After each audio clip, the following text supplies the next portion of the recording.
لله نحمده ونستعينه ونستغفره ونؤمن به ونتوكل عليه ونعوذ بالله من شرور أنفسنا ومن سيئات أعمالنا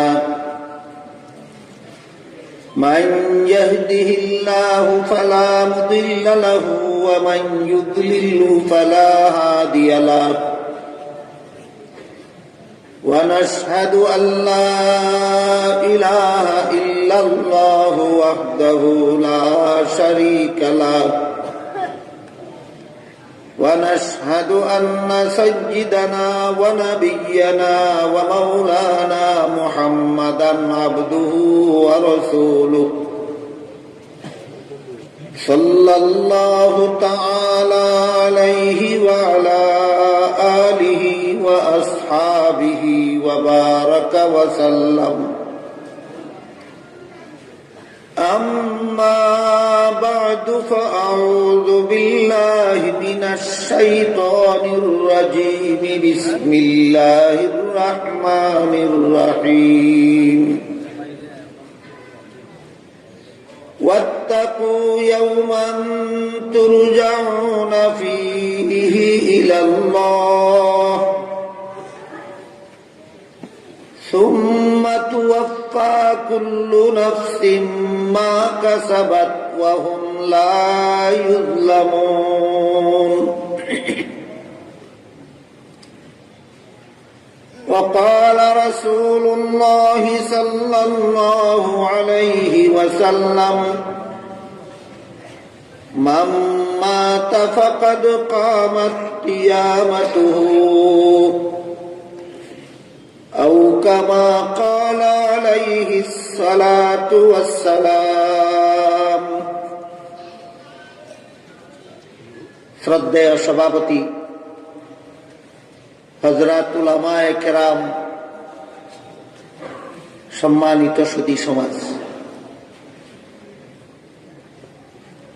আল্লাহ পাক রব্বুল আলামিনের পবিত্র কালাম ৩০ পারা কুরআন শরীফ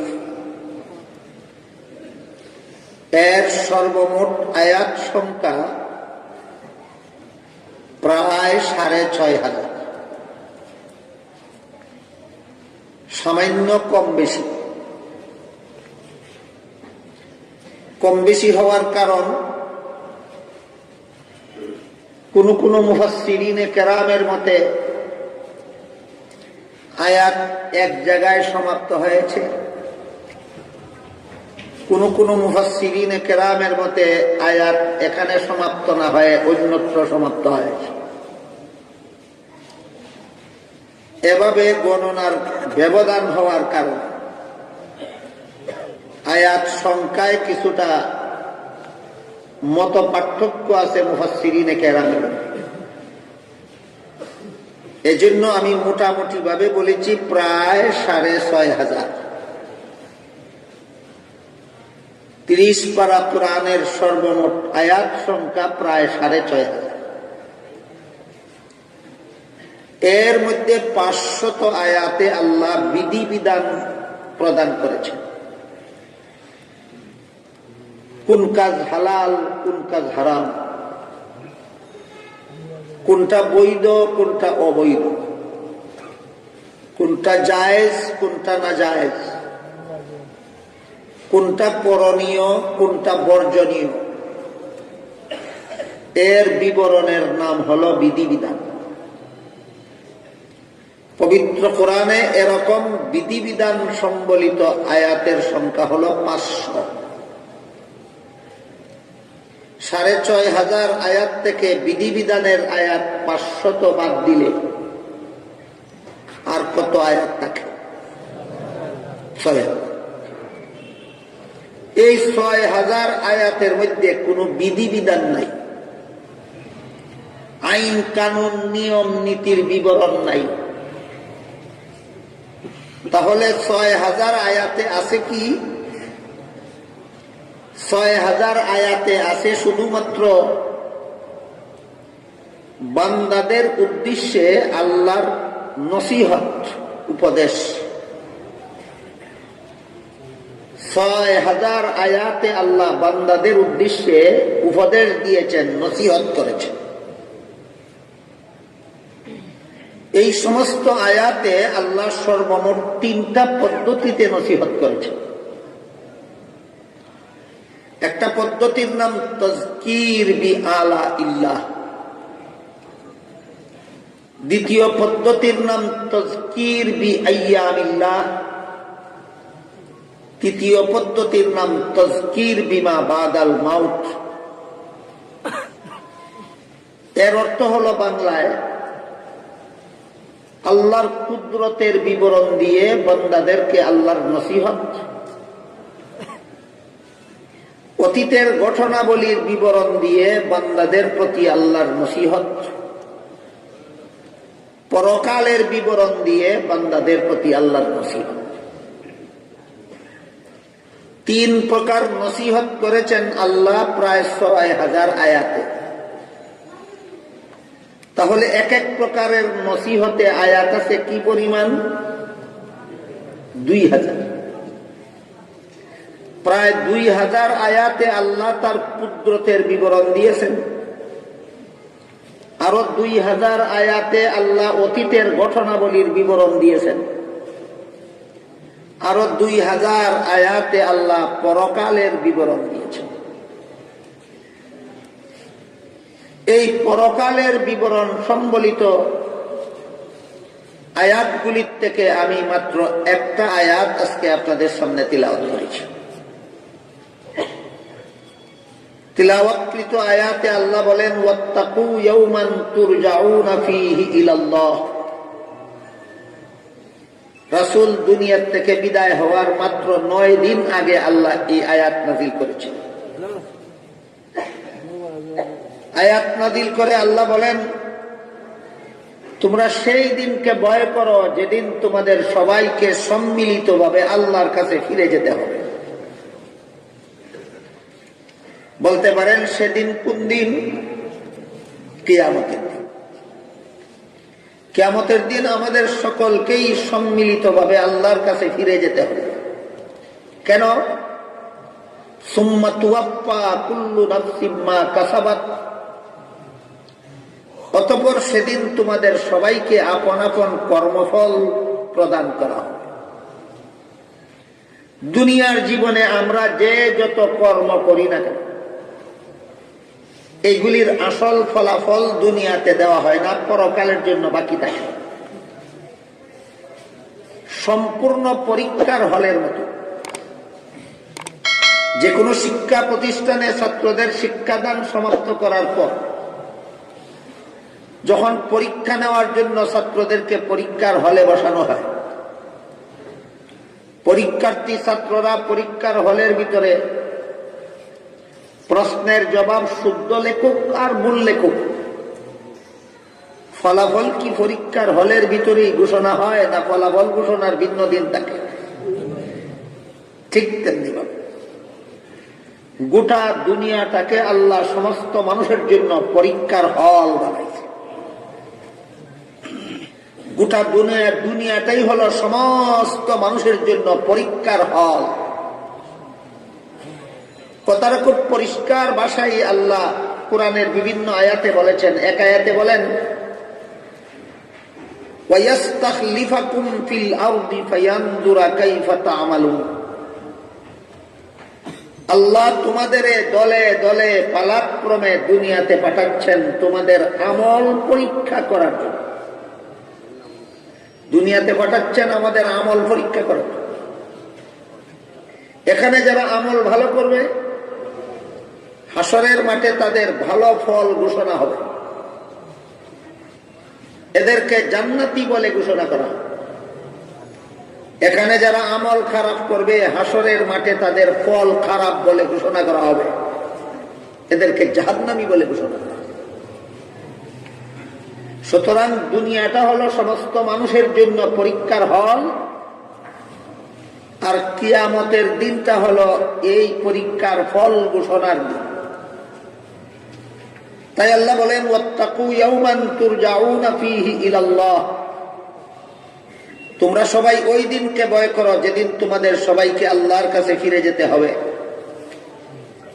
সুম্মা তুওয়াফা কুল্লু নাফসিন মা কাসাবাত, অতঃপর প্রতিটি মানুষের কর্মফল ঘোষণা দেওয়া হবে।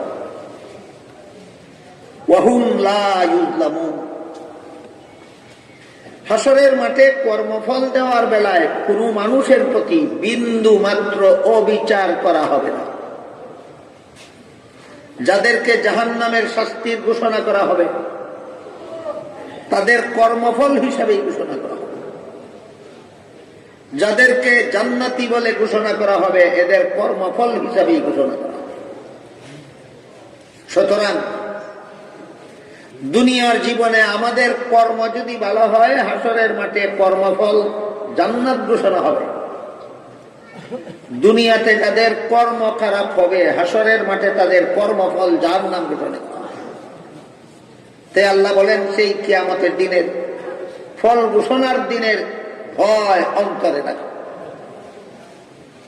কিয়ামতের দিনের হিসাব নিকাশের ভয় যাদের অন্তরে থাকে,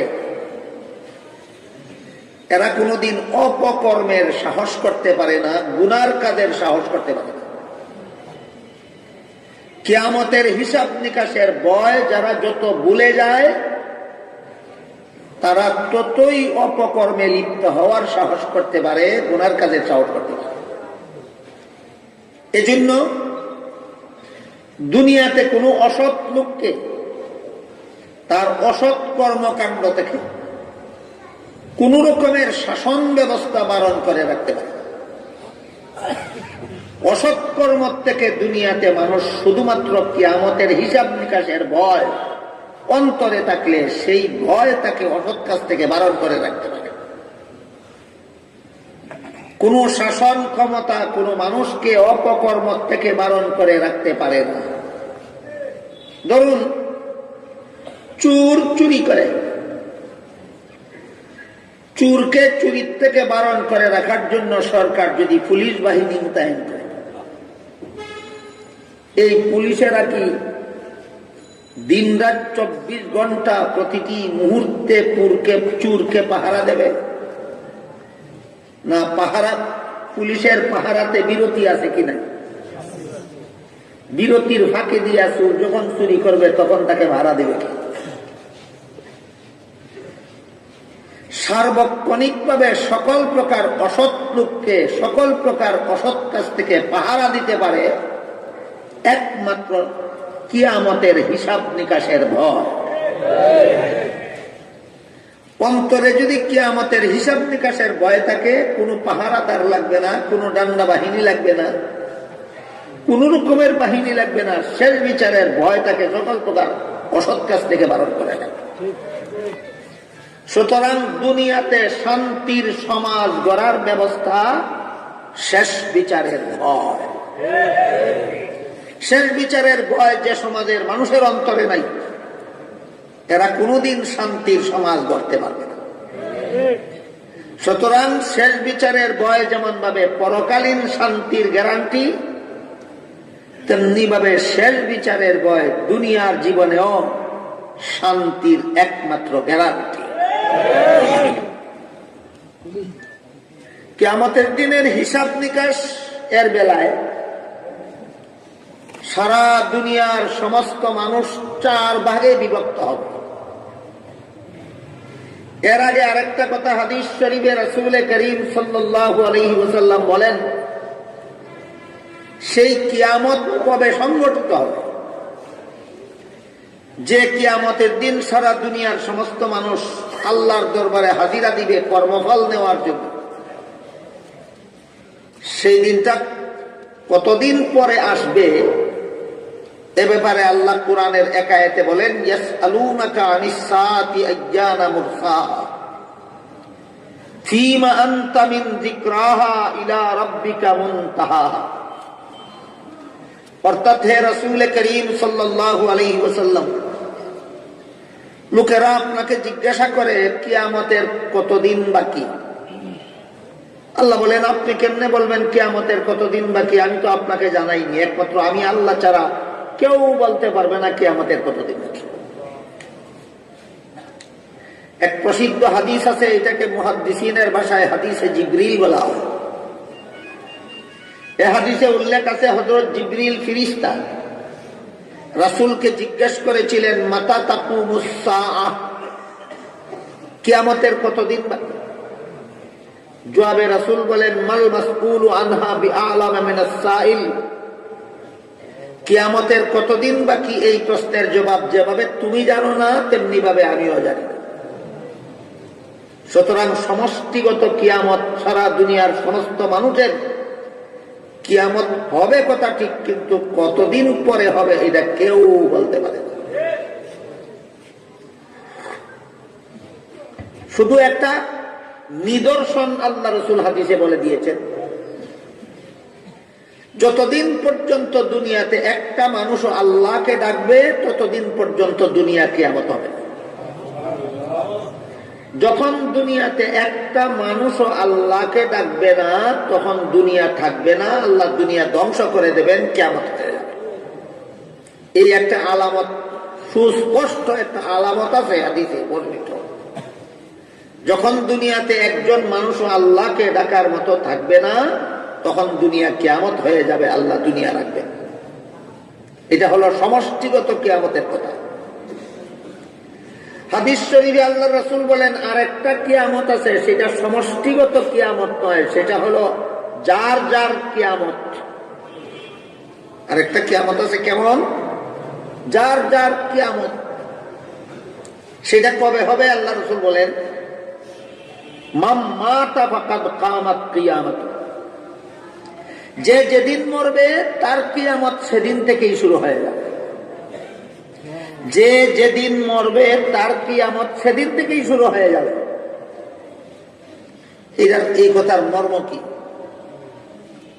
অন্য হাদিসে রাসূল করিম সাল্লাল্লাহু আলাইহি ওয়াসাল্লাম বলেন, আল কবরু রাউদাতুম মিন রিয়াদিল জান্নাতি আও হুফরাতুম মিন হুফারিন নার। মানুষের মরণের পরে সমষ্টিগত কিয়ামতের আগে মানুষের আত্মাকে যেখানে সংরক্ষণ করার ব্যবস্থা আছে ওই জায়গাটাকে কবর জগৎ বলা হয়। আমরা মুর্দা দাফন করার জন্য যে সুনির্দিষ্ট গর্ত খনন করি এটাকে কবর বলা হয়। আর আত্মাটা যেখানে থাকার ব্যবস্থা করা আছে সেটাকে কবর জগৎ বলা হয়। একটা হইল কবর আর একটা হইল কবর জগৎ। লাশকে নিয়মিতভাবে যেখানে দাফন করা হয় যে গর্তে, গর্তটার নাম কবর। আরেকটা আছে আত্মাকে সংরক্ষণ করে রাখার জায়গা, ওইটার নাম কবর জগৎ। কবর জগতে সমস্ত মুর্দাদের আত্মাকে সংরক্ষণ করে রাখা হয়। তার লাশ চায় সাগরে ভাসাইয়া দেওয়া হোক, তার লাশ চায় শ্মশান ঘাটে পুরাইয়া দেওয়া হোক, তার লাশ চায় গুরুস্থানে দাফন করা হোক। কারো লাশ বাঘের পেটে নিমজ্জিত হয়ে যায়, কারো লাশ মাছের পেটে নিমজ্জিত হয়ে যায়, কারো লাশ সাগরের তলায় নিমজ্জিত হয়ে যায়, কারো লাশ শ্মশান ঘাটে বস্মীভূত হয়ে যায়, কারো লাশ গুরুস্থানের মাটির সাথে মিশে যায়। কিন্তু আত্মার এইরকম লয় নাই, আত্মা বিলীন হয়ে যায় না, আত্মার মরণ নাই, আত্মাকে সংরক্ষণ করে রাখা হয়। এইভাবে যে কোনো মানুষ মরে গেলে পরে কিয়ামতের আগে তার আত্মাকে যে জগতে সংরক্ষণ করে রাখা হয় ওই জগৎটার নাম হলো কবর জগৎ। মুসলমান মুর্দা যখন কবরে দাফন করা হয়, দাফন করার পরেই সে কবর জগতে প্রবেশ করে যায়। যে কবরে আমরা দাফন করি সেটা একটা সুনির্দিষ্ট গর্ত। দাফন করে দাফনকারীরা ফেরত চলে যাওয়ার পরপরই হাদিস শরীফে রাসূল করিম সাল্লাল্লাহু আলাইহি ওয়াসাল্লাম বলেন, মুনকার নাকির নামক দুই দল অথবা দুইজন ফিরিস্তা তার কবরে আসে, এসে তাকে তিনটা প্রশ্ন করে। এক নম্বর প্রশ্ন, মার রাব্বুকা, তোমার রব কে? দুই নম্বর প্রশ্ন, মা দীনুকা, তোমার ধর্ম কি? তিন নম্বর প্রশ্ন, মান হাযার রাজুলুল্লাযী বুইসা ফীকুম ওয়া ইউকালু লাহু মুহাম্মদ, মুহাম্মদ নামক যে ব্যক্তিকে তোমাদের হেদায়েতের জন্য পাঠানো হয়েছিল তার সম্পর্কে তোমার মতামত। যারা পরীক্ষার হলে সঠিকভাবে প্রশ্নের জবাব দিয়েছে তারা প্রথম প্রশ্নের জবাবে বলে রব্বি আল্লাহ, দ্বিতীয় প্রশ্নের জবাবে বলে দীনি আল ইসলাম, তৃতীয় প্রশ্নের জবাবে বলে হাযা মুহাম্মাদুর রাসূলুল্লাহ সাল্লাল্লাহু আলাইহি ওয়াসাল্লাম।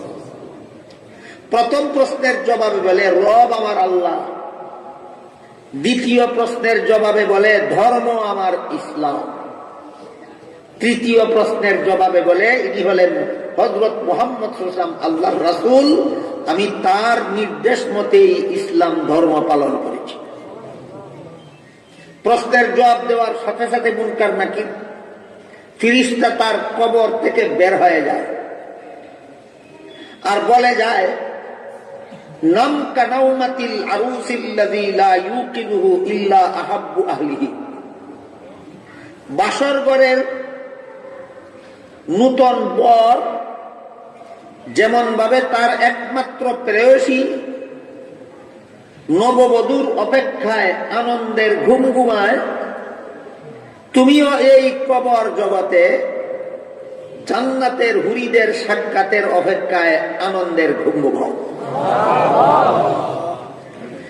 ফিরিস্তাদের এই প্রশ্নোত্তর করে চলে যাওয়ার সাথে সাথে আল্লাহ আরেক দল ফিরিস্তাকে বলেন, ওয়াসসিউ লাহু কবরাহু, তার কবরকে প্রশস্ত করে দাও।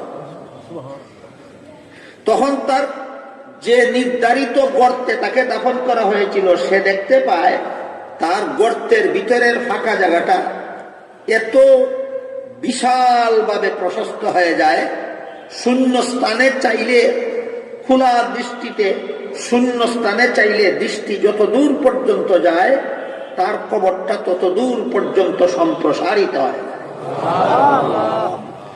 এই যে সম্প্রসারিত হয়ে গেল দেখলো, এটারে কবর বলবেন না কবর জগৎ? হ্যাঁ, এইটা হলো কবর জগৎ। আল্লাহর পক্ষ থেকে বলা হয় ওয়াসসিউ লাহু কবরাহু, তার কবরকে সম্প্রসারিত করে দাও। ওয়া আফরিশু লাহু মিনাল জান্নাহ, তার কবরের বাড়িতে জান্নাতের বিছানা বিছায় দাও। ওয়া আলবিসু লাহু মিনাল জান্নাহ, তার গায়ে জান্নাতের পোশাক পরায় দাও। তখন সে দেখতে থাকে তার কবর একটা বিশাল বাড়ির মতো, যার শেষ সীমানা দেখা যায়, তার সেই বাড়িতে জান্নাতের বিছানা বিছানো হচ্ছে, তার গায়ে জান্নাতের পোশাক পরানো হচ্ছে। তখনও সে 3.5 হাত গর্ত দেখে না, বিশাল বাড়ি দেখে। ওই বাড়িটার নাম কবর জগৎ। পক্ষান্তরে যারা দুনিয়াতে আল্লাহ বিরোধী কাজ করেছে, আল্লাহর বিধানের বিরুদ্ধাচরণ করেছে, রাসূলের তরিকার বিরুদ্ধাচরণ করেছে, আল্লাহর আনুগত্য করেনি, রাসূলের আনুগত্য করেনি, এরা যখন এদের শেষকৃত্য যখন সম্পন্ন হয়, চাই শ্মশানঘাটে পুড়িয়ে দেওয়া হোক, চাই গুরুস্থানে দাফন করা হোক, তার আত্মার সাথে প্রশ্নোত্তর হয়। তার আত্মাকে জিজ্ঞেস করা হয়, মার রাব্বুক, তোমার রবকে? সে বলে হা হা লা আদরি, হায় আফসুস, হায় আফসুস, আমি জানি না আমার রব। যখন জিজ্ঞেস করা হয় তোমার ধর্ম কি, সে বলে আক্ষেপ, আমি জানি না আমার ধর্ম কি। তারে যখন জিজ্ঞেস করা হয় মুহাম্মাদুর রাসূলুল্লাহ সম্পর্কে তোমার মতামত কি, সে বলে হায় রে আমার পুরা কপাল, আমি তো উনাকে চিনি না, ইনি কে? দাইকিকু লাহু কবরাহু, তার কবরকে সংকীর্ণ করে দাও। সে দেখে তার সুনির্দিষ্ট গর্তের দুই পাশ বিদ্যুৎ বেগে এসে একত্র হয়ে থাকে, এমন জোরে চাপ মারে যে তার ডান পাশের পাঁজরের হাড়গুলি বাম পাশের পাঁজরের হাড়ের ফাঁকে ফাঁকে ঢুকে যায় এবং এত বিকট আওয়াজ হয় দুই পাশের চাপে, মানব দানব দুই জাতি ছাড়া সারা পৃথিবীর সমস্ত জীবজন্তু শুনতে পায়। আল্লাহ আরো বলেন, এইটা হলো তার কবর জগৎ। এখানে তার কবরের বাড়িতে জাহান্নামের আগুনের বিছানা বিছায় দাও, তার গায়ে জাহান্নামের আগুনের পোশাক পরায় দাও। সুতরাং কবর জগতে প্রবেশ করা মাত্রই একদল মানুষ জান্নাতের সুখ শান্তিতে পৌঁছে যায়, আরেক দল মানুষ জাহান্নামের আযাব গজবে পৌঁছে যায়। এজন্য হাদিস শরীফে আল্লাহ রাসূল বলেন, মান মাতা ফাকাদ কামাত কিয়ামাতুহু, যে যেদিন মরে তার কিয়ামত সেদিন থেকেই শুরু হয়ে যায়। এবার বুঝলেন কিনা হাদিসটার মর্ম? যে যেদিন মরে তার কিয়ামত সেদিন থেকেই শুরু হয়ে যায়, অর্থাৎ সেদিন থেকেই সে হয়তো জান্নাতের একটা বাগানে পৌঁছে যায়, আর না হয় জাহান্নামের একটা অগ্নিকুণ্ডে পৌঁছে যায়।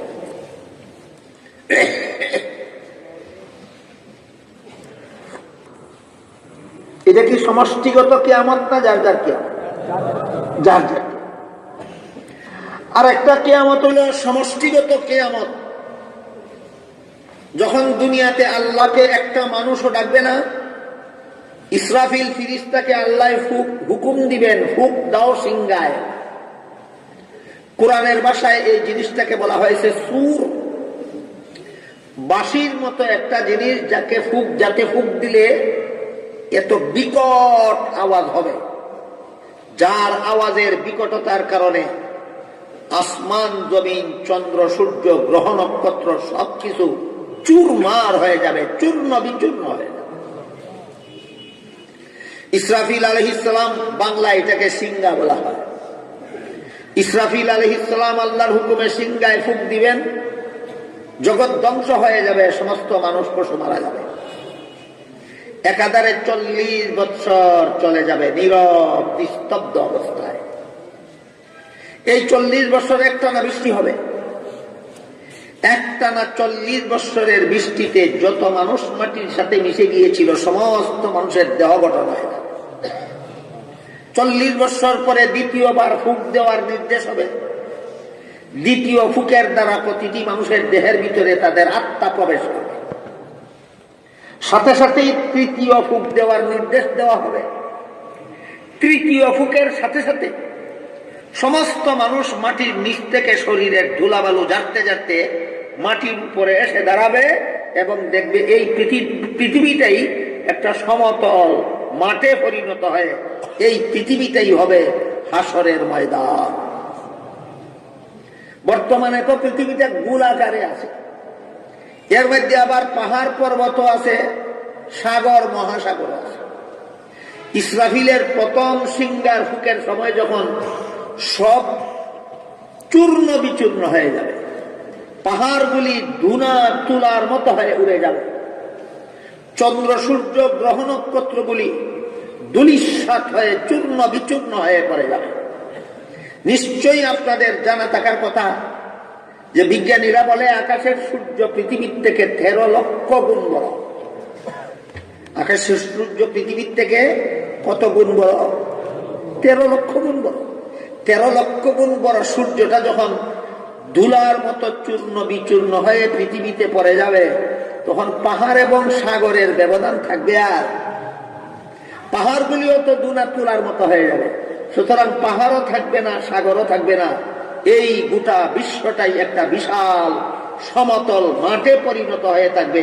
40 বছর আগের থেকেই 40 বছর পরে মাটির নিচের থেকে মানুষগুলি চিন্তা হইয়া দাঁড়াইয়া দেখবে এই পৃথিবীটাই হবে হাসরের মাঠ।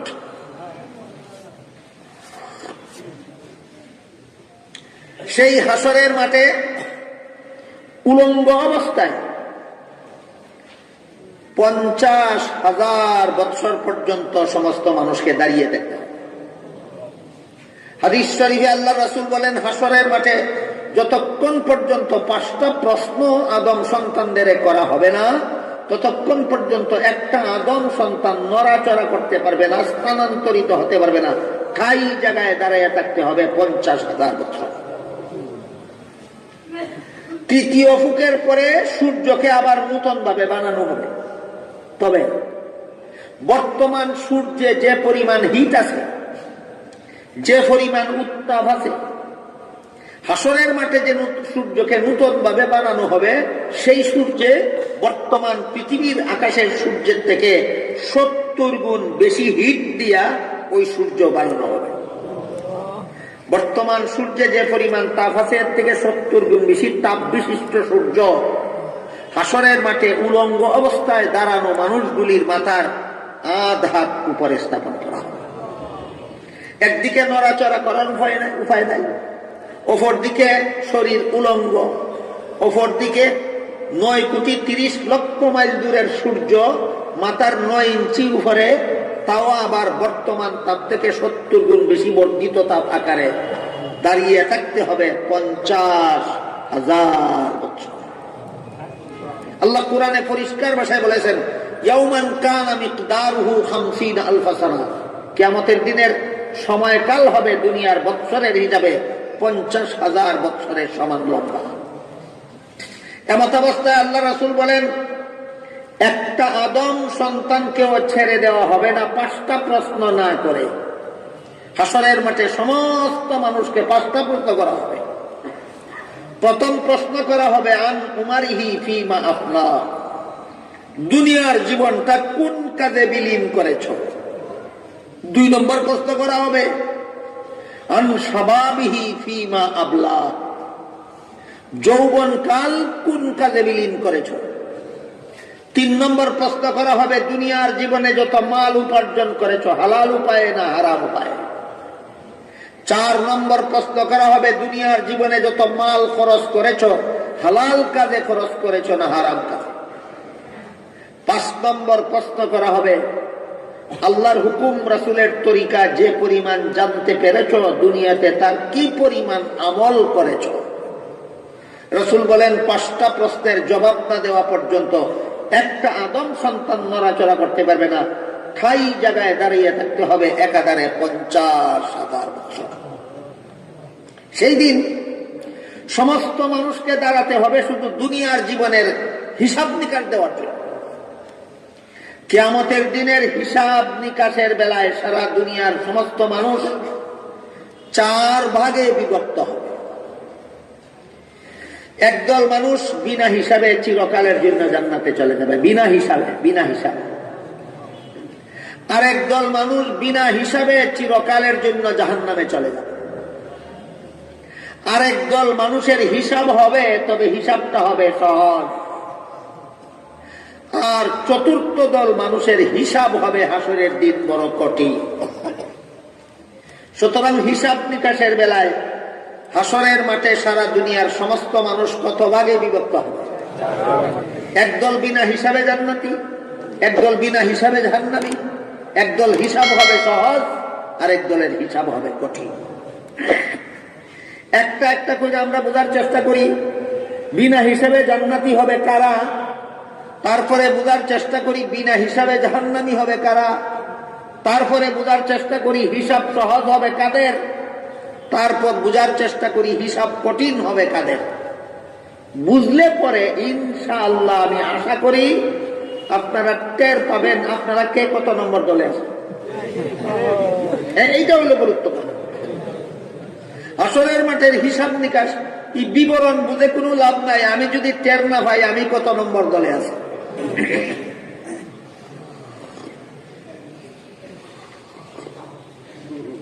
এবার বুঝে থাকলে বলুন, হাসরের মাঠে হিসাব নিকাশের বেলায় সারা দুনিয়ার মানুষ কত দলে বিভক্ত হবে? প্রথম দল বিনা হিসাবে জানবে। প্রথমে আমরা বোঝার চেষ্টা করি এরা কারা।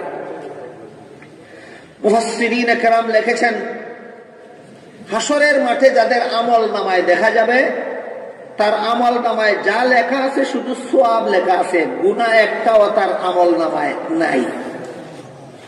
গুনাহ একটাও তার আমল নামায় নাই। তাদেরকে আল্লাহ বলবেন তোমাদের কোনো হিসাব নিকাশের দরকার নাই, বিনা হিসাবে জান্নাতে চলে যাও। আমাদের বুঝার ব্যাপার একটা গুনাহ আমল নামায় নাই কার। আমরা জানি শুধুমাত্র নবী রসুলগণ জীবনে কোনোদিন একটা গুনাহ করেন, শুধুমাত্র নবী রসুলগণ জীবনে কোনোদিন একটা গুনাহ করেন। এদের সংখ্যা বেশির থেকে বেশি 2,24,000, বেশির থেকে বেশি 2,24,000, কিন্তু বিনা হিসাবে জান্নাতীদের সংখ্যা। হাদিস শরীফে রাসূল করিম সাল্লাল্লাহু আলাইহি ওয়াসাল্লাম বলেন, আল্লাহ আমাকে বলে দিয়েছেন শুধু আমার উম্মতের 70,000 ব্যক্তিকে আল্লাহ বিনা হিসাবে জান্নাতে দেবেন। শুধু মুহাম্মদুর রাসূলুল্লাহর উম্মতের 70,000 ব্যক্তিকে আল্লাহ বিনা হিসাবে জান্নাতে দেবেন। কথাটা বলার সাথে সাথে হযরত উমর ফারুক রাদিয়াল্লাহু আনহু রাসূল করিম সাল্লাল্লাহু আলাইহি ওয়াসাল্লামকে জিজ্ঞেস করলেন, ওগো আল্লাহর রাসূল, আল্লাহ নিজের পক্ষ থেকে দয়া করে আপনাকে বলে দিয়েছেন আপনার 70,000 উম্মতকে আল্লাহ বিনা হিসাবে জান্নাতে দিবেন, আপনি কেন তখন আল্লাহর কাছে সুপারিশ করলেন না যে আপনার বিনা হিসাবে জান্নাতি উম্মতের সংখ্যাটা যেন আল্লাহ যেন আরো বাড়িয়ে দেন? এই সুপারিশটা করলেন না কেন? রাসূল করিম সাল্লাল্লাহু আলাইহি ওয়াসাল্লাম উমরের প্রশ্নের জবাবে বলেন, আল্লাহ যখন আমাকে বলেছেন আমার উম্মতের 70,000 ব্যক্তিকে আল্লাহ বিনা হিসাবে জান্নাতে দিবেন, তখন সাথে সাথে আমি আল্লাহর কাছে অনুরোধ করেছি, আল্লাহ আমার বিনা হিসাবে জান্নাতি উম্মতের সংখ্যাটা আল্লাহ বাড়িয়ে দিন। উমর জিজ্ঞাসা করলেন, সুপারিশ করে কি পাইলেন? আল্লাহ আপনার সুপারিশের জবাবে কি বললেন সেটা বলো। রাসূল বলেন, আমি যখন বিনা হিসাবে আমার জান্নাতি উম্মতের সংখ্যা বাড়িয়ে দেওয়ার সুপারিশ করলাম, তখন আল্লাহ বললেন আল্লাহর পক্ষ থেকে দেওয়া 70,000-এর প্রত্যেকের সাথেই আমার সুপারিশের কারণে আরো 70,000, আরো 70,000, আরো 70,000 করে আমার উম্মতগুলিকে বিনা হিসাবে আল্লাহ জান্নাতে আল্লাহর পক্ষ থেকে দিয়েছিলেন 70,000। এদের প্রত্যেকের সাথেই আমাদের নবীর সুপারিশের কারণে আরো 70,000 করে আল্লাহ আমাদের নবীর উম্মতকে বিনা হিসাবে জান্নাতে। তাহলে এবার অঙ্কটা কি 70,000 যুগ 70,000 হবে না 70,000 পূরণ 70,000 হবে? 70,000 পূরণ 70,000 সমান 490 কোটি। সব হাদিসের সারমর্ম দাঁড়াইল শুধুমাত্র আমাদের নবীর 490 কোটি উম্মতকে আল্লাহ হাসরের দিন বিনা হিসাবে জান্নাতে দিবেন। এরা কি নবী রাসূল না মুহাম্মদুর রাসূলুল্লাহর উম্মত? তাহলে গুনাহ করেন না জীবনে কোনোদিন শুধুমাত্র নবী রাসূল। যাদের আমলনামায় হাসরের মাঠে কোনো গুনাহ পাওয়া যাবে না, এদেরকেই যদি বিনা হিসাবে জান্নাতে দেওয়া হয়, তাহলে 490 কোটি উম্মতকে আল্লাহ আমাদের নবীর বিনা হিসাবে জান্নাতে দিবেন। এদের আমলনামায় এত হাসরের মাঠে কোনো গুনাহ থাকবে না, তাইলে এদের গুনাহগুলি গেল কোথায়? এদের গুনাহগুলি গেল কোথায়? হাদিস শরীফে রাসূল করিম সাল্লাল্লাহু আলাইহি ওয়াসাল্লাম বলেন, আত-তাইবু মিনাজ যামবি কামাল্লা যামবা লাহু। কোন গুনাহগার মুমিন মুসলমান যখন যথারীতি তওবা করে গুনাহ ছেড়ে দেয়, আল্লাহর সাথে ওয়াদা করে ভবিষ্যতে আর গুনাহ করবে না, এই রকম ওয়াদায় অটল থাকা অবস্থায় ওয়াদা করা মাত্র আল্লাহ সবগুলি গুনাহ মাফ করে দেন। তওবা করার সাথে সাথে আল্লাহ সবগুলি গুনাহ, তবে তওবা করার নিয়ম নীতি আছে, আপনারা উলামায়ে কেরামের কাছ থেকে জেনে নেবেন।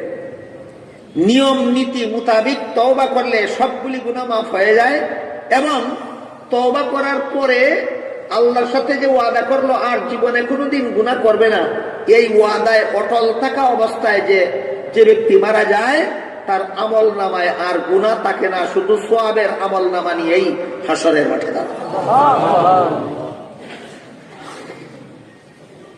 সুতরাং হাসরের মাঠে শুধু নবীগণ বিনা হিসাবে বেঁচতে যাবে না, যে সমস্ত উম্মতেরাও গুনাহ থেকে তওবা করে আর গুনাহ না করে মরলো তারাও।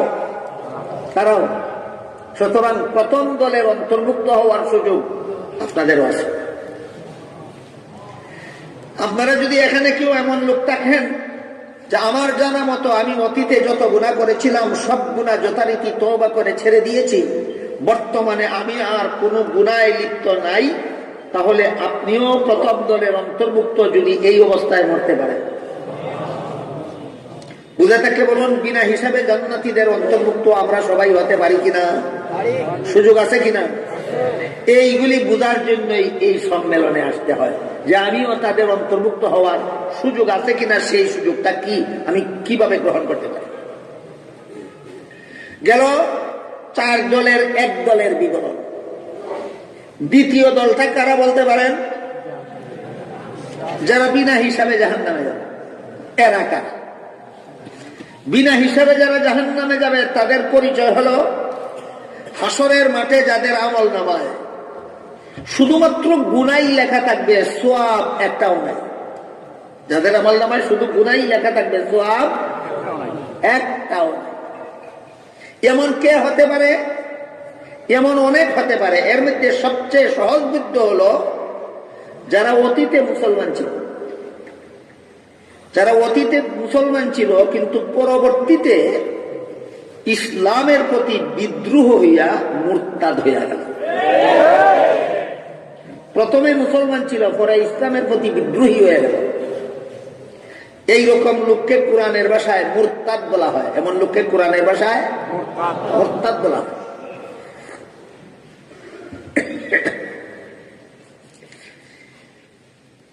হাদিস শরীফে রাসূল করিম সাল্লাল্লাহু আলাইহি ওয়াসাল্লাম বলেন, মান বাদদালা দীনাহু ফাকতুলুহু।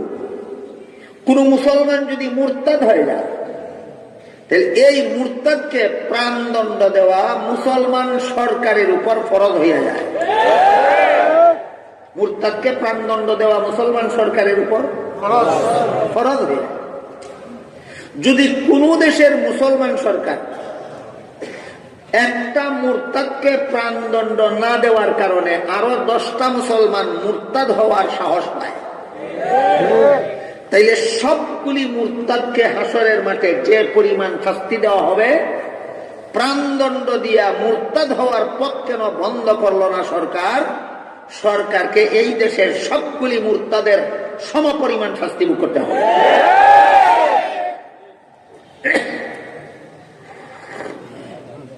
আপনারাই বলুন, একটা মানুষ মুরতাদ হয়ে গেলে তারে প্রাণদণ্ড দিলে আরো 10টা মানুষ মুরতাদ হওয়ার সাহস পাবে? তাইলে দলে দলে মানুষ মুরতাদ হওয়ার সাহস পায় কখন? রাসূলের এই নির্দেশ মুসলমান সরকারে লঙ্ঘন করে যখন, যে যখন কোন মুসলমান মুরতাদ হয়ে যাবে সাথে সাথে তার শাস্তি হলো প্রাণদণ্ড। কারণ মুরতাদেরা হলো ধর্মদ্রোহী। মুরতাদেরা হলো ধর্মদ্রোহী। সারা দুনিয়ার প্রায় সমস্ত দেশের রাষ্ট্রীয় আইনে আছে রাষ্ট্রদ্রোহী প্রাণদণ্ডের উপযোগী। বিশেষত বাংলাদেশে রাষ্ট্রদ্রোহী প্রাণদণ্ডের উপযোগী অপরাধ। আমি জিজ্ঞেস করি, রাষ্ট্র বেশি মূল্যবান না ইমান বেশি মূল্যবান? রাষ্ট্রদ্রোহী হইলে যদি প্রাণদণ্ডের উপযোগী, প্রাণদণ্ডের মতো শাস্তির উপযোগী হয়, তাইলে ধর্মদ্রোহী হইলে প্রাণদণ্ডের শাস্তির উপযোগী হয় না কেন? তোমার বিবেক এত গান্দা হইল কেন? বিষয়টা বুঝতে পেরেছেন আপনারা? রাষ্ট্রদ্রোহিতা যদি প্রাণদণ্ডের মতো অপরাধ হয়, তাহলে ধর্মদ্রোহিতা প্রাণদণ্ডের মতো অপরাধ হবে না কেন? তোমার মস্তক এত গান্দা হইল কেন? এই জন্য হাদিস শরীফে আল্লাহ রাসূল বলেন, মান বাদদালা দীনাহু ফাকতুলুহু। যে মুসলমান মুরতাদ হয়ে গেল, সরকারের উপর ফরজ হইয়া যায় মুরতাদকে প্রাণদণ্ড দেওয়া। আমাদের বর্তমান বাংলাদেশে মুরতাদ একটা দুইটা না, এতগুলি মুরতাদ হওয়ার সাহস পাইল কেমনে? প্রথম মুরতাদ তাকে প্রাণদণ্ড না দেওয়ার কারণে। এতগুলি মুসলমান মুরতাদ হওয়ার সাহস কিভাবে পাইল? পয়লা মুরতাদ তাকে ফাঁসি না দেওয়ার কারণে। আমার জানা মতো সর্বশেষ মুরতাদ হয়েছে যে লোকটা, এটা হইল লতিফ সিদ্দিকী। হয়তোবা আমার অজানা মতে তারপরে আরো অনেক মুরতাদ হইতে পারে, আমার জানা নাই। এই জন্য বললাম, আমার জানা মতে বাংলাদেশে সর্বশেষ মুরতাদ হয়েছে যে লোকটা, এটা হইল লতিফ সিদ্দিকী। সে মুসলমান ছিল। সে 1999 সালে নিজেও হজ পালন করেছিল। হজ পালন করেছিল যখন, তখন কি মুসলমান ছিল না? এরপরে 2014 সালে আমেরিকার নিউ ইয়র্কে গিয়া হজের বিরুদ্ধে বিষোদ্গার করে আসে, বাস মুরতাদ হয়ে গেল। মুহাম্মদুর রাসূলুল্লাহর বিরুদ্ধে বিষোদ্গার করেছে, হজের বিরুদ্ধে বিষোদ্গার করেছে, তবলিগি জমাতের বিরুদ্ধে বিষোদ্গার করেছে। মুরতাদ হয়ে যাওয়ার পরে আমাদের বর্তমান সরকার ধন্যবাদ পাওয়ার মতো দুইটা কাজ করেছে। আপনারা কেউ আমার সাথে একমত হইলেও আমার বাধা নাই, দ্বিমত হইলেও আমার বাধা নাই। এই যে আমার মতে বলছি, আমাদের বর্তমান সরকার লতিফ সিদ্দিকীর ব্যাপারে ধন্যবাদ পাওয়ার মতো দুইটা কাজ করেছে।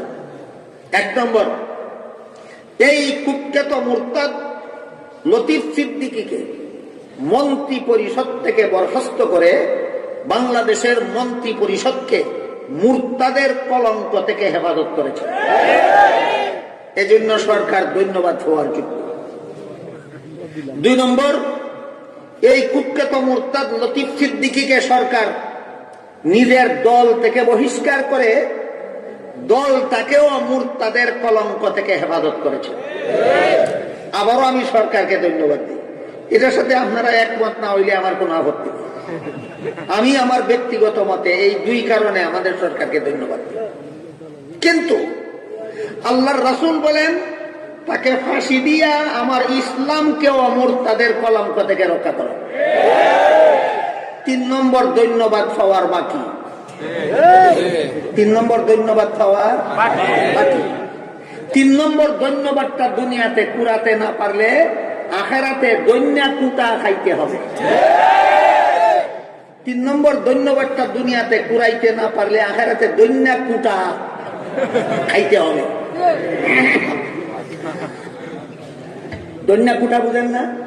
দৈন্যা যে মেশিনে ভাঙে, কুটা সারা ভাঙে না কুটিয়া ভাঙে? হ্যাঁ। 3 নম্বর ধন্যবাদ যদি সরকার দুনিয়াতে অর্জন করতে না পারেন, আখেরাতে দৈন্যা কুটা খাইতে হবে। এজন্য সরকারের হিতাকাঙ্ক্ষী হইয়া আমরা অনুরোধ করি, আখেরাতে কুটা খাওয়ার থেকে নিজেকে হেফাজত করুন, মুরতাদকে ফাঁসি দিন।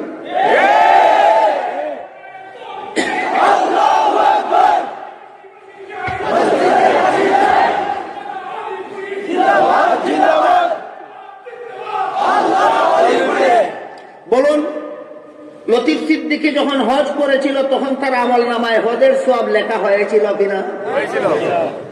যখন মুরতাদ হয়ে গেল সওয়াব রইল না শূন্য হয়ে গেল? এই সমস্ত মুরতাদেরা অতীত জীবনে মুসলমান থাকতে যত সওয়াবের কাজ করেছিল, আমলনামায় যত সওয়াব লেখা হয়েছিল, মুরতাদ হওয়ার সাথে সাথে সমস্ত সওয়াব মুছে গেল। হাসরের মাঠে যখন দাঁড়াবে তখন তার আমলনামায় গুনাহ ছাড়া আর কিছু লেখা পাওয়া যাবে না। আল্লাহ বলবেন, তোদের কোনো হিসাব নিকাশের দরকার নাই, বিনা হিসাবে চিরকালের জন্য জাহান্নামে যা। 2 নম্বর দলে অন্তর্ভুক্ত হওয়ার সুযোগও আপনাদের সকালেরই আছে। হ্যাঁ, এই 2 নম্বর দল হইল যারা চিরস্থায়ী, যারা বিনা হিসাবে জাহান্নামী হবে, এই সুযোগও আপনাদের আছে। আপনারা লতিফ সিদ্দিকীর অনুসরণ করেন, আগামীকাল থেকে 2 নম্বর দলের অন্তর্ভুক্ত হয়ে যেতে পারবেন, আপত্তির কিছু নাই। কে কে রাজি আছেন? গেল 2 দলের পরিচয়। 3 নম্বর, ওই সমস্ত লোক যাদের হাসরের মাঠে হিসাব হবে, তবে হিসাবটা হবে সহজ। হিসাব হবে, তবে হিসাবটা হবে সহজ। সাহাবায়ে কেরাম জিজ্ঞাসা করেন, ওগো আল্লাহর রাসূল, হাসরের মাঠের কঠিন হিসাব কোনটা আর সহজ হিসাব কোনটা? জবাবে রাসূল করিম সাল্লাল্লাহু আলাইহি ওয়াসাল্লাম বলেন, হাসরের মাঠে যে সমস্ত বান্দাদের আমলনামায় সওয়াবও থাকবে, গুনাহও থাকবে, এমন একদল বান্দাকে আল্লাহ দেখাবেন যে দেখো, তোমার আমলনামায় এতগুলি সওয়াব আছে, এতগুলি গুনাহ আছে। তোমার সওয়াবগুলির প্রতি সন্তুষ্ট হইয়া আমি তোমার গুনাহগুলি মাফ করে দিলাম। এই জন্য আল্লাহ পবিত্র কোরআনের এক আয়াতে বলেন, ইন্নাল হাসানাতি ইউযহিবুনাস সাইয়্যাত। যারা বেশি বেশি নেক আমল করেন, এরা ফাঁকে ফুঁকে কিছু গুনাহ করলে আল্লাহ ওই নেক আমলগুলির উসিলায় আল্লাহ তাদের গুনাহগুলি মাফ করে দেন। এই বিষয়টা বোঝার জন্য আমি খুব সহজ একটা উদাহরণ দিচ্ছি। দেখুন, 1 মণ চিনি, চিনি সুগার, 1 মণ চিনি 1 গ্রাম পানির মধ্যে গুলুন, পানির মধ্যে মিশান। 1 মণ চিনি 3 মণ পানির মধ্যে মিশাইয়া অথবা 5 মণ পানির মধ্যে মিশাইয়া ছাঁকলে ছাঁকনির মধ্যে 100 গ্রাম আবর্জনাও আটকা পড়বে না? 1 মণ চিনির মধ্যে 100 গ্রাম আবর্জনাও থাকে না, ধুলাবালু থাকে। যতক্ষণ পর্যন্ত চিনির সাথে মিশ্রিত ছিল ততক্ষণ পর্যন্ত চিনির মূল্যে বিক্রি হয়েছে। কিসের মূল্যে? যখন চিনির থেকে আলাদা করে ফেলবেন, এর সাথে যখন আর চিনি থাকবে না, কত মূল্যে বিক্রি হবে? ঠিক তেমনি পাবে যারা জীবন ভর নেক আমল নিয়ে ব্যস্ত থাকেন, ফাঁকে ফুঁকে 1-2টা গুনাহ এদের 1 মণ চিনির মধ্যে 100 গ্রাম ধুলাবালুর মতো। 1 মণ চিনির মধ্যে 100 গ্রাম ধুলাবালুর মতো। যতক্ষণ পর্যন্ত চিনির সাথে মিশ্রিত থাকে ততক্ষণ ধুলাবালুও চিনির মূল্যে বিক্রি হয়। ঠিক তেমনি ভাবে যাদের এত বিপুল পরিমাণ নেক আমল নিয়ে হাসরের মাঠে দাঁড়াবে, যে ফাঁকে ফুঁকে 2-4টা গুনাহও আছে নেক আমলের সাথে মিশ্রিত, আল্লাহ বলবেন তোমার এতগুলি নেক আমলের উপর সন্তুষ্ট হয় আমি, এই যে ফাঁকে ফুঁকে কিছু গুনাহগাতে আছে মাফ করে দিলাম। এটা হবে হাসরের মাঠে সহজ হিসাব। এটা হবে হাসরের মাঠে সহজ হিসাব। 3 নম্বর দলেও আপনাদের অন্তর্ভুক্ত হওয়ার সুযোগ আছে। কিভাবে? সওয়াবের কাজ কম করে করবেন আর গুনাহ সব সময় করবেন, না কি বলেন? 3 নম্বর দলের অন্তর্ভুক্ত হওয়ার সুযোগ আপনাদের সকলের আছে কি নাই? কিভাবে?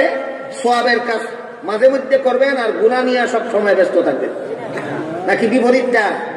হ্যাঁ, মাঝে মধ্যে গুনাহ হয়ে গেলেও সওয়াবের কাজ নিয়ে দিন-রাত 24 ঘন্টা সারা জীবন ভর ব্যস্ত থাকতে হবে। এতগুলি বিপুল পরিমাণ সওয়াব দেখে আল্লাহ সন্তুষ্ট হয়ে ফাঁকে ফুঁকে 2-4টা গুনাহ খাতা আল্লাহ মাফ করে দিবেন। এটা হলো হাসরের মাঠে সহজ হিসাব। কত দলের বিবরণ গেল? বলেন প্রত্যেকটা দলের অন্তর্ভুক্ত হওয়ার সুযোগ আপনাদের আছে কি নাই? এবং বর্তমানে কে কোন দলে আছেন সেটাও বুঝবার ব্যবস্থা আছে, বোঝা যায় কিনা? আমি কি প্রথম দলে আছি না দ্বিতীয় দলে আছি না তৃতীয় দলে আছি? আমার মনের সাথে জমা খরচ মিলাইলে কি আমি বুঝতে পারি না? অবশ্যই আমার মনের সাথে জমা খরচ মিলাইলে আমি বুঝতে পারবো আমি প্রথম দলে আছি না দ্বিতীয় দলে আছি না তৃতীয় দলে আছি। এবার 4র্থ দল, আল্লাহ রসুল বলেন 4র্থ দল হলো ওই সমস্ত মানুষ যাদের হাসরের মাঠে হিসাব হবে কঠিন। সাহাবায়ে কেরাম জিজ্ঞেস করেন হাসরের মাঠে কঠিন হিসাব কোনটা? রসুল প্রশ্নের জবাবে বলেন যাদের আমল নামা দেখাইয়া আল্লাহ বলবেন যে এতগুলি গুনাহ তোমরা দুনিয়ার জীবনে কেন করেছিলে বলো। আল্লাহ যাদেরকে হাসরের হিসাব নিকাশে প্রশ্ন করে বলবেন গুনাহ কেন করেছিলে বলো, রাসূল বলেন তাদের জাহান্নামে যাওয়া ছাড়া রক্ষা নাই। এটা হবে কঠিন হিসাব, এটা হবে কঠিন হিসাব। তাহলে গুনাহগুলি কেন করেছিলে বলো, আল্লাহ কোন সমস্ত গুনাহগারদেরকে বলবেন? যারা ফাঁকে ফুঁকে গুনাহ করেছিল আর বাকি সারা জীবনই সওয়াব নিয়ে ব্যস্ত ছিল। না ফাঁকে ফুঁকে পিছে দিন একদিন ঈদ নামাজও গেছে, একদিন জুম্মার নামাজও গেছে, আর বাকি সব মদ জুয়া গাঁজা নিয়ে জীবন কাটাইছে। 4র্থ দলের অন্তর্ভুক্ত আমি আছি কিনা মনের সাথে বোঝাফারা করলে বোঝা যায় কিনা? হ্যাঁ, অবশ্যই বোঝা যায়। আমরা যারা টের পাই যে আমি তো ফাঁকে ফুঁকে 2-1টা সওয়াবের কাজ করলে করি, না করলে দিন-রাত 24 ঘন্টা গুনাহ নিয়েই খাটাই, বুঝতে হবে আমি প্রথম দলে আছি নাকি 4 নম্বরও আছে। যদি তওবা করে ছেড়ে দিই আমি 4 নম্বর থেকে 1 নম্বরে যাওয়ারও সুযোগ আছে। তওবা করে ছেড়ে দিলে আমি 4 নম্বর থেকে 1 নম্বরে যাওয়ারও সুযোগ আছে।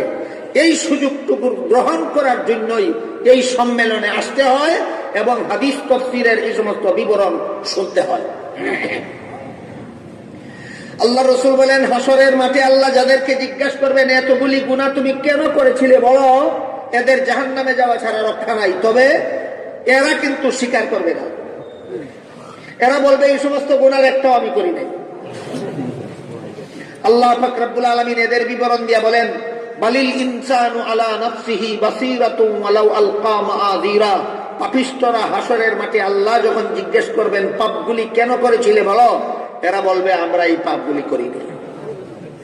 আল্লাহর আদালতে আসামির কাঠগড়ায় দাঁড়িয়ে সত্য কথা বলল না মিথ্যা? আপনাদের বুঝার ব্যাপার, যে সমস্ত পাপিষ্ঠরা হাসরের মাঠে আল্লাহর আদালতে আসামির কাঠগড়ায় দাঁড়িয়ে স্বয়ং আল্লাহর সাথে মিথ্যা বলবে, এরা দুনিয়াতে আপনাদের সাথে কেমন কথা বলবে? আছে না দুনিয়াতে এরকম মিথ্যাবাদী? অপরাধ নিজেই করে, অপরের ঘাড়ে চাপিয়ে দেয়।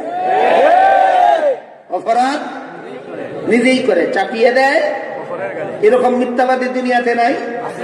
এখান থেকেই স্বভাবটা গড়ে যাবে, ওইখানে গিয়া পুরাপুরি কাজে লাগাবে। যখন এরা বলবে এই সমস্ত গুনাহ আমি করি নাই, আমরা করি নাই, আল্লাহ পাক রব্বুল আলামিন বিভিন্ন ভাবে প্রমাণ করবেন করছস। পাপিষ্ঠরা যখন হাসরের মাঠে বলবে এই সমস্ত পাপ আমরা করি নাই, আল্লাহ বিভিন্ন ভাবে প্রমাণ করবেন করছস। এর মধ্যে কয়েকটা পদ্ধতি আপনাদের শোনাই। এটা এতে আল্লাহ বলেন ইয়াউমা ইযিন তুহাদ্দিসু আখবারাহা বিআন্না রাব্বাকা আওহালাহা। আল্লাহ জমিনকে আদেশ করবেন, তোর কোন অংশে কোন দিন পাপিষ্ঠ কোন পাপ করেছিল বল। জমিনের কোন অংশে কোন দিন কোন পাপ করেছিল জমিন বলে দেবে। জমিনের সাক্ষীর দ্বারা আল্লাহ হাসরের মাঠে প্রমাণ করবেন তুমি পাপ করেছ।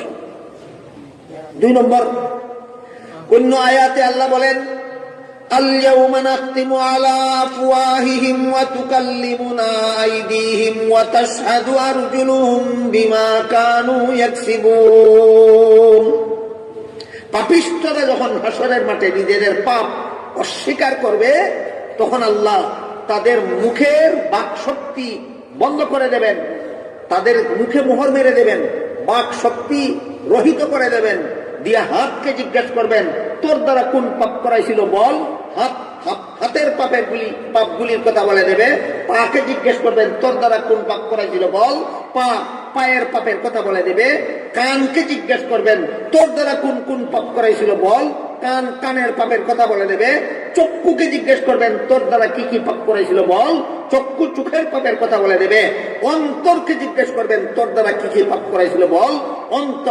অন্তরের পাপের কথা বলে দেবে। শরীরের অঙ্গ প্রত্যঙ্গের সাক্ষী নিয়ে আল্লাহ প্রমাণ করবেন হাসরের মাঠে পাপিষ্ঠরা তোরা পাপ করছস। 3 নম্বর, প্রত্যেকটা মানুষের 2 কাঁধে 2 জন করে ফিরিস্তা মোতায়েন করা আছে। ডান কাঁধের ফিরিস্তা সারা জীবনের সওয়াব লিপিবদ্ধ করে রাখেন, বাম কাঁধের ফিরিস্তা সারা জীবনের গুনাহ লিপিবদ্ধ করে রাখেন।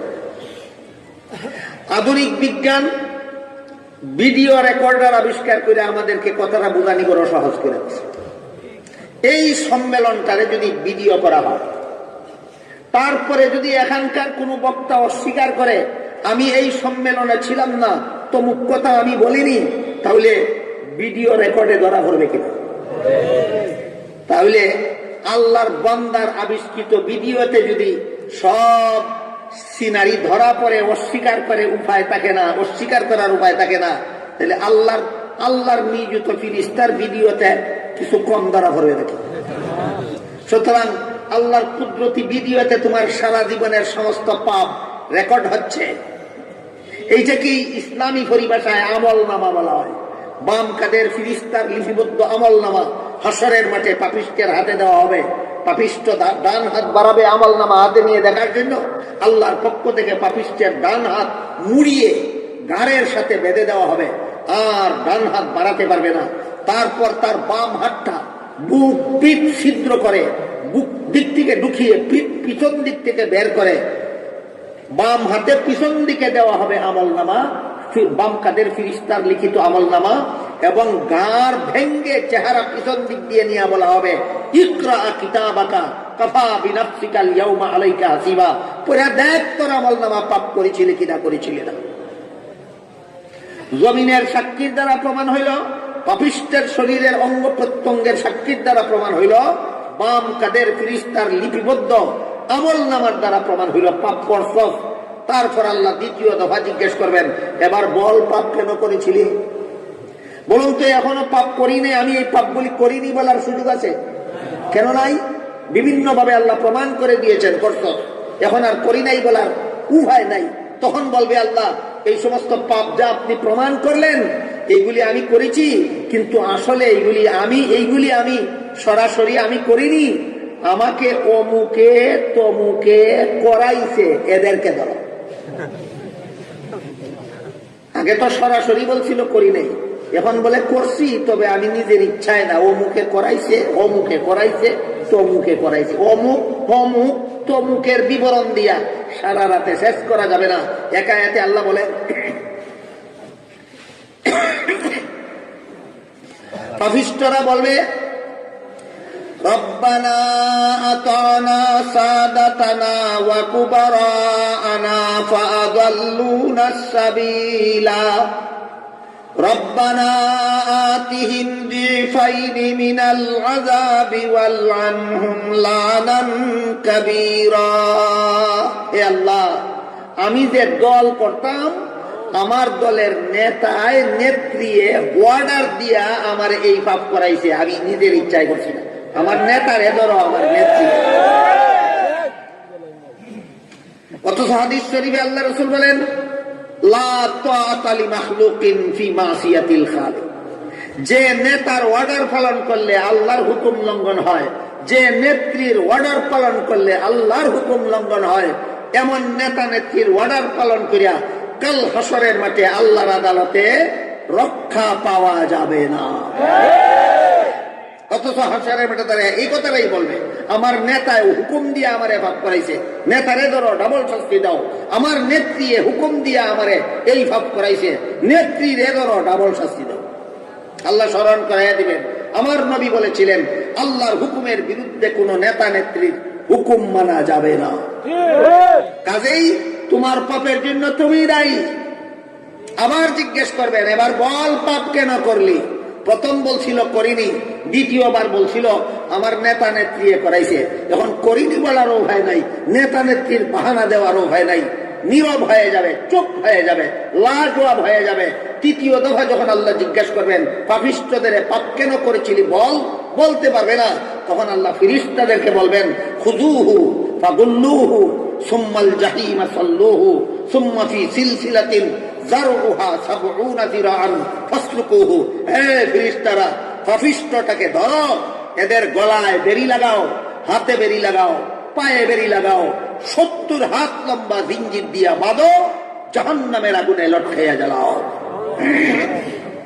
কত নম্বর দল? 4 নম্বর।